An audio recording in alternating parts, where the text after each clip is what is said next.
खुश नसीब होते हैं वो लोग जिन्हें अल्लाह अपने नबी के ज़िक्र के लिए मुंतखब करता है। ये बात तयशुदा, तस्लीम शुदा, साबित शुदा है। मैं ऐसे नहीं बोल सकूँगा।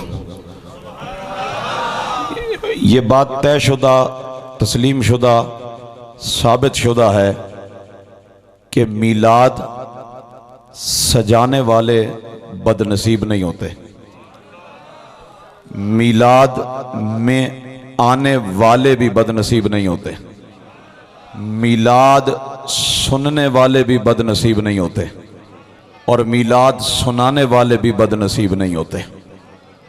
इसलिए कि खुश नसीबी उन्हीं के दर से चलती है जिनका जिक्र करने के लिए हम बैठे हैं। अल्लाह ने खैर उन्हीं के कदमों में रखी है, अल्लाह ने हर भलाई उन्हीं के कदमों में रखी है जिनका जिक्र करने के लिए मैं और आप जमा हुए हैं। अल्लाह ने अपने हबीब का जिक्र, शान, मकाम, मर्तबा खुद कुरान पाक में बयान फरमाया। कुरान मजीद अल्लाह के हबीब का सबसे बड़ा नात खान है और सबसे मुस्तनद नात अल्लाह के हबीब की कुरान शरीफ में बयान हुई है। कुरान शरीफ में जहां अल्लाह के नबी के हुस्न की बात है,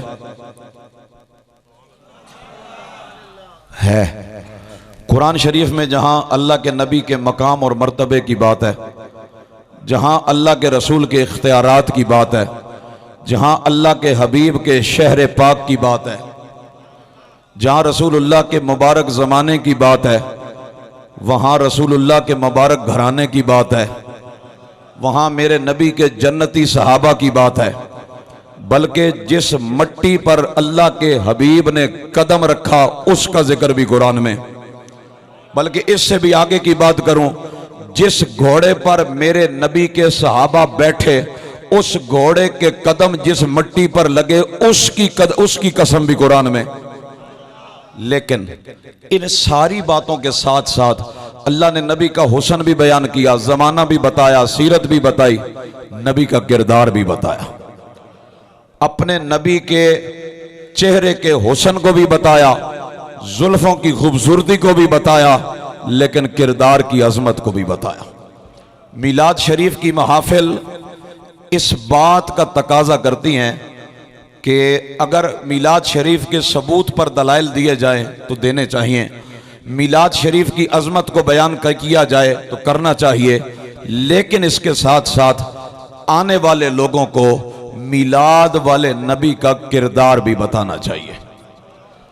और शायद इस वक्त मेरे और आपके मुआशरे को, हमारे जो घर का निज़ाम है, मुआशरे का निज़ाम है, सबसे ज़्यादा ज़रूरत इस बात की है कि हमारी महफिल मिलाद में इन बातों को डिस्कस किया जाए कि अल्लाह के नबी का मिलाद जो हम मना रहे हैं उन्हें अल्लाह ने किरदार कैसा अता फरमाया था। रसूलुल्लाह सल्लल्लाहु अलैहि वसल्लम, मेरी बात शुरू हो गई, तवज्जो से सुनिएगा। जब आपने ऐलान नबूवत फरमाया, कोहे सफ़ा पर कुरैश वालों को जमा किया, ऐलान किया, मशहूर हदीस है कि अगर मैं तुमसे कहूं कि इस पहाड़ के पीछे से लश्कर आ रहा है तो क्या तुम मानोगे? मक्के के लोगों ने जवाब क्या दिया? उन्होंने कहा ज़रूर मानेंगे। क्यों? कि हमने आपको कभी झूठ बोलता नहीं देखा।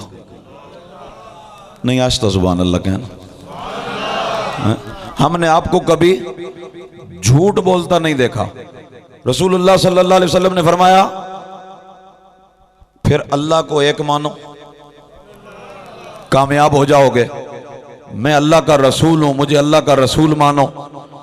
अब जब ये बात की, मैं अपने मौजू पर, अपनी बात पर ला रहा हूं इसको, जब ये बात की तो उन लोगों ने कहा आप अल्लाह के रसूल हैं, इस बात पर कोई दलील दें, इस बात पर कोई दलील लाएं कि आप अल्लाह के रसूल हैं।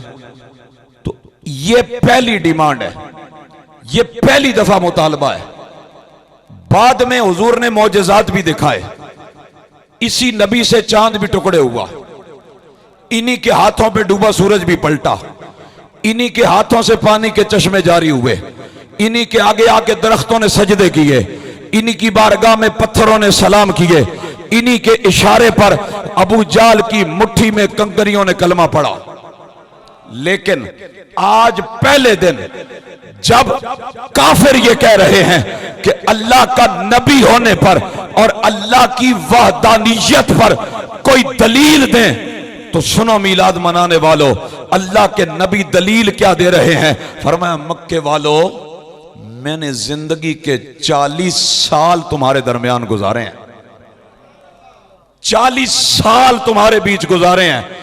मेरी विलादत, मेरा बचपन, मेरा लड़कपन, मेरी जवानी, मेरी दोस्तियां, मेरी तिजारत, मेरी तन्हाइयां, मेरी जलवतें, मेरी महफिलें, मेरी सोसाइटी, मेरी गैदरिंग, मेरा कबीला, मेरा कुंबा, मेरा इलाका, मेरी बिरादरी, मेरा बाप, मेरा दादा, मेरा किरदार, मेरा एक एक पल तुम्हारे सामने खुली किताब की तरह है। आओ लोगों, मेरी जिंदगी देखो। और ये 40 साल से पहले की जिंदगी है। आओ मेरी जिंदगी देखो।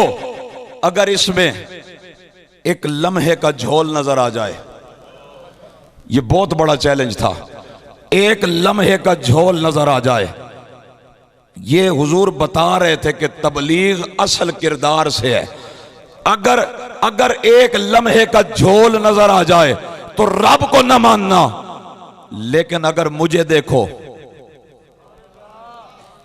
और मैं तुम्हें कामिल भी नजर आऊं, अकमल भी नजर आऊं, मुकम्मल भी नजर आऊं, जमील भी नजर आऊं, बल्कि अजमल भी नजर आऊं, तो फिर अल्लाह के एक होने का इकरार करो। कभी आप इस बात पे गौर करें कि रसूलुल्लाह सल्लल्लाहु अलैहि वसल्लम अल्लाह की वादानियत मनवाने के लिए अपना किरदार पेश कर रहे हैं, और वो किरदार जो मक्के वालों ने 1 2 दिन 4 दिन नहीं 40 साल मुलाहिजा किया है। फरमाया इस 40 साल की जिंदगी में कोई झोल देखो तो मुझे न मानो, लेकिन अगर देखो मेरा हर लम्हा मुकम्मल है, मेरे हर लम्हे में तुम्हें अजमत ही नजर आए, कमाल ही नजर आए, तो फिर मेरा भी इकरार करो, मेरे रब का भी इकरार करो।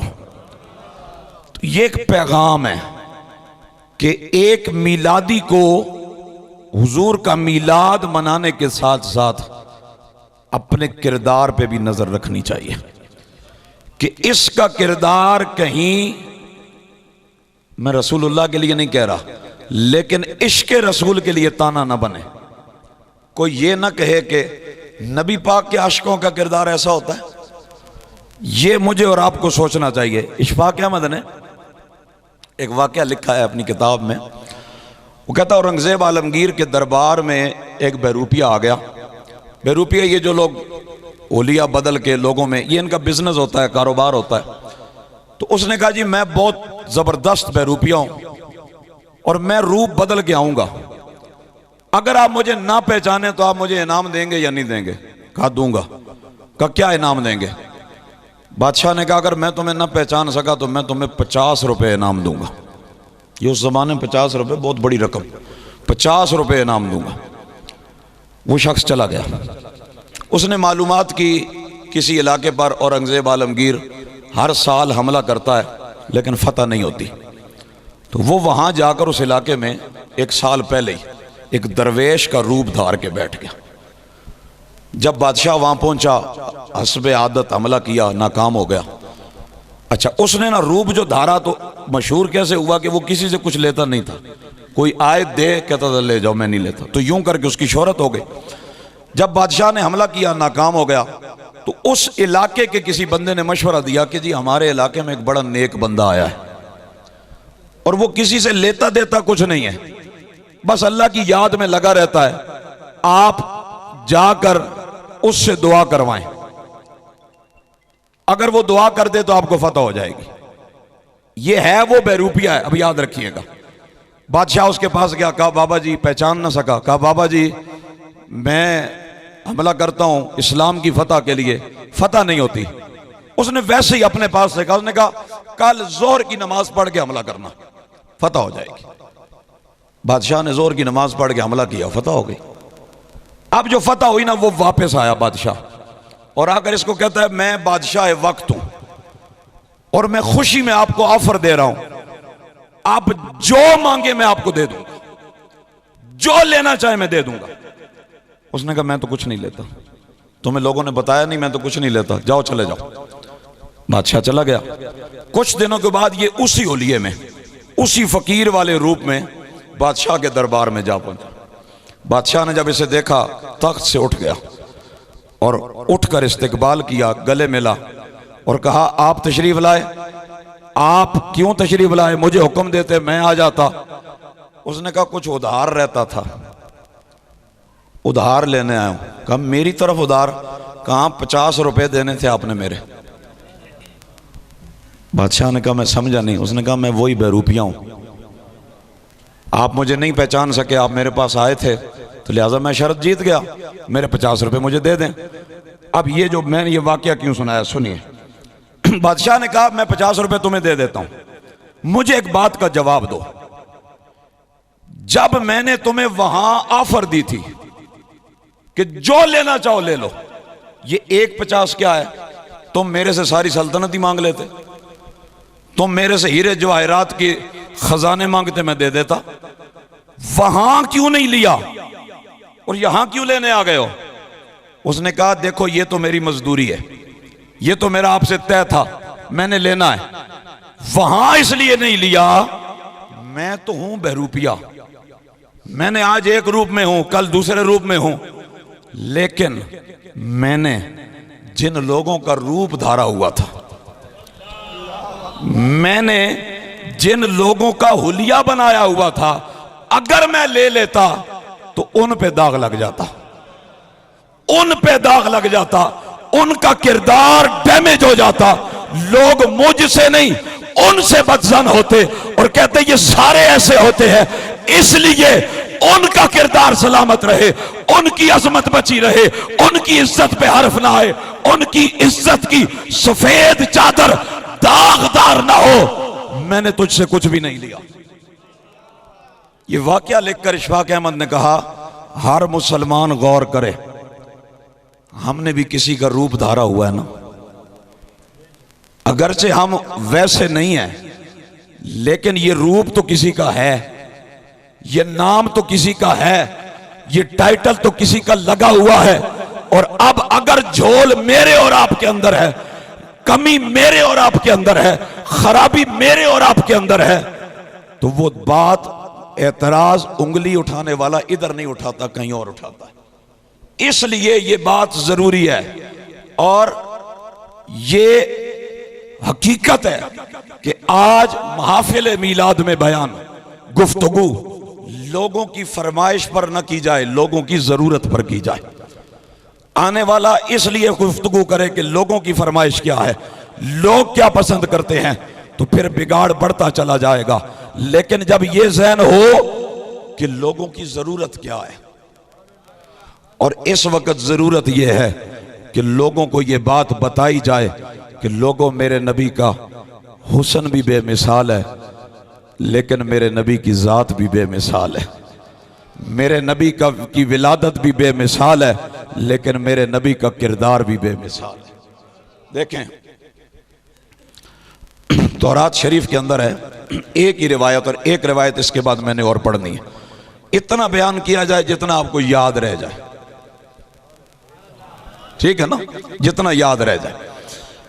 हजरत इब्ने अब्बास रजी अल्लाह ताला अन्हो कहते हैं मैंने जनाब काबुल अहबार से पूछा, ये काबुल अहबार साबका आसमानी किताबों के आलिम है, कहते हैं मैंने इनसे कहा कैफा ताजिदो नाता रसूलिल्लाह फित तौरात।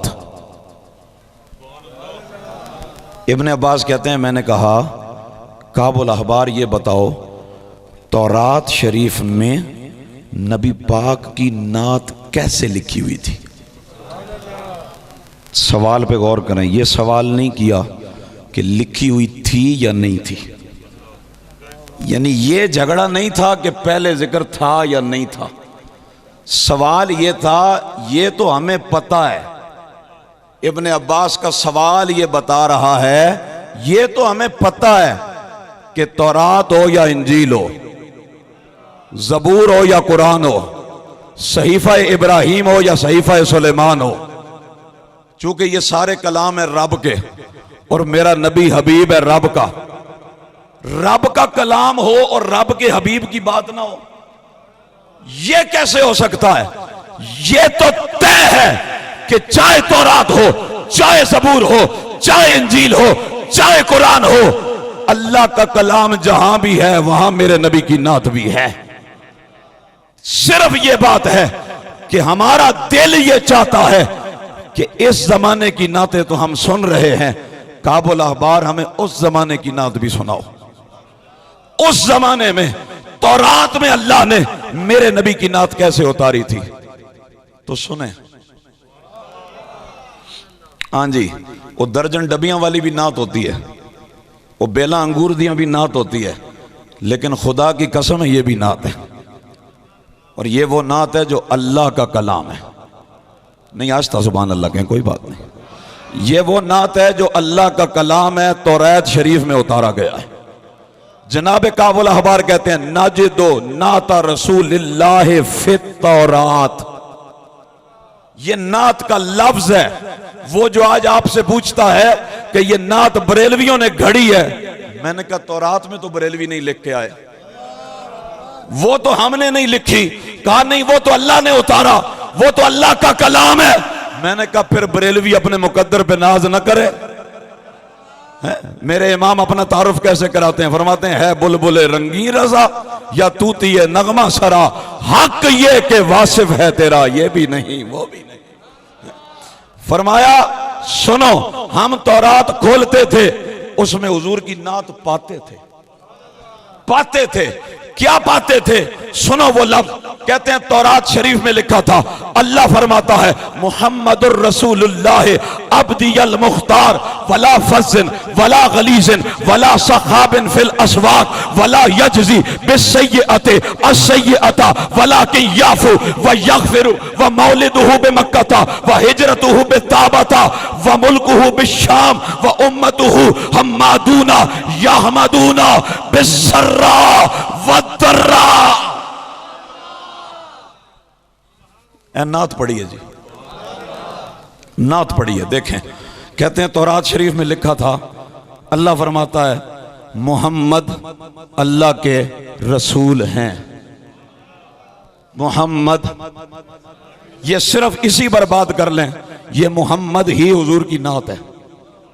इसका माना निकालें। आज हर किसी ने गूगल अपनी जेब में डाला हुआ है, उस पर लिखो नाम मोहम्मद, बाद में सर्च करना, उस पर लिखो नाम मोहम्मद। इसका अरबी में ट्रांसलेशन क्या है? अल्लज़ी हुमिदा मर्रता बादा मर्रतिन व कर्रता बादा कर्रतिन। मोहम्मद कहते ही उसको हैं जिसकी तारीफ बार बार होती है, जिसका जिक्र बार बार होता है।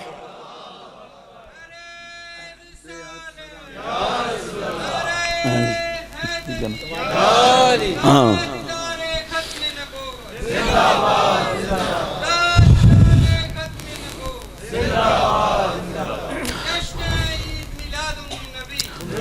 देखें अभी भी कुछ लोग सोच रहे हैं पता नहीं नारा लगाना चाहिए नहीं लगाना चाहिए। चलें कोई बात नहीं, अगली दफा उधार कर लेते हैं। देखें ये मोहम्मद यही हुजूर की नात है। क्यों? मोहम्मद वो होता है जिसकी तारीफ बार बार हो। जब कोई आपसे पूछे ये हर साल मिलाद क्यों है, ये हर साल महफिल क्यों है, हर साल जुलूस क्यों है, को इसलिए कि वो मोहम्मद हैं, इसलिए कि वो मोहम्मद हैं। अगर वो मोहम्मद हैं और वो मोहम्मद हैं, अगर वो मोहम्मद हैं तो फिर तो बार बार होगा, हर बार होगा, बदल बदल के होगा, तकरार से होगा, रहेगा, यूं ही उनका चर्चा रहेगा। ये हमारा दावा नहीं है, ये हमारा मान नहीं है, ये हुजूर के नामे पाक का तकाजा है। हुजूर मोहम्मद हैं इसलिए आपका जिक्र बार बार होगा, इसलिए आपकी बात बार बार होगी। तो सही नहीं जिनकी बात बार बार होनी है उन्हीं की बात करने लग जाओ। है ना। अक्लमंदी ये नहीं है हम नहीं भी करेंगे फिर भी होगी, क्योंकि मोहम्मद जो है वो तो होनी है, तो फिर हम भी अपना हिस्सा क्यों ना डालें, हम भी अपने आप को इसी लाइन में क्यों ना लगा लें। इमाम क्या कहते हैं? इमाम कहते हैं जिक्र खुदा जो उनसे जुदा चाहो मुनकिरो, जिक्र खुदा जो उनसे जुदा चाहो मुनकिरो, वल्ला ये जिक्र हक नहीं कुंजी शकर की है, कुंजी शकर की है। नूरे इला क्या है? मोहब्बत हबीब की। जिस दिल में ये ना हो वो जा खू को खार की है। इस दिल में अल्लाह का नूर, अल्लाह की मोहब्बत ये तभी आती है जब रसूलुल्लाह की मोहब्बत आती है। तो सुने, मैं वो तौरात शरीफ से नात पढ़ रहा हूं। कहा मोहम्मदुर रसूलुल्लाह, मोहम्मद अल्लाह के रसूल हैं। अल्लाह फरमा रहा है अब्दी, वो मेरे बंदे हैं। बंदा होना और बात है, रब कहे मेरा बंदा, वो मेरे बंदे हैं। कैसे? अल्लाह तेरे तो और भी बहुत बंदे हैं, नहीं, फरमाया अल मुख्तार, जिनको मैंने मजबूर नहीं बनाया, बेबस नहीं बनाया, जिनको मैंने मालिक को मुख्तार बना के भेजा है, जिनको मैंने इख्तियार दे के भेजा है। इस दुनिया में भी बा इख्तियार हैं, उस दुनिया में भी बा इख्तियार हैं। वो जब चाहें, जिसे चाहें, जो चाहें, जिस तरह चाहें, जितना चाहें अता फरमा। फरमाया वो मेरे खास बंदे हैं, वो मालिक व मुख्तार हैं।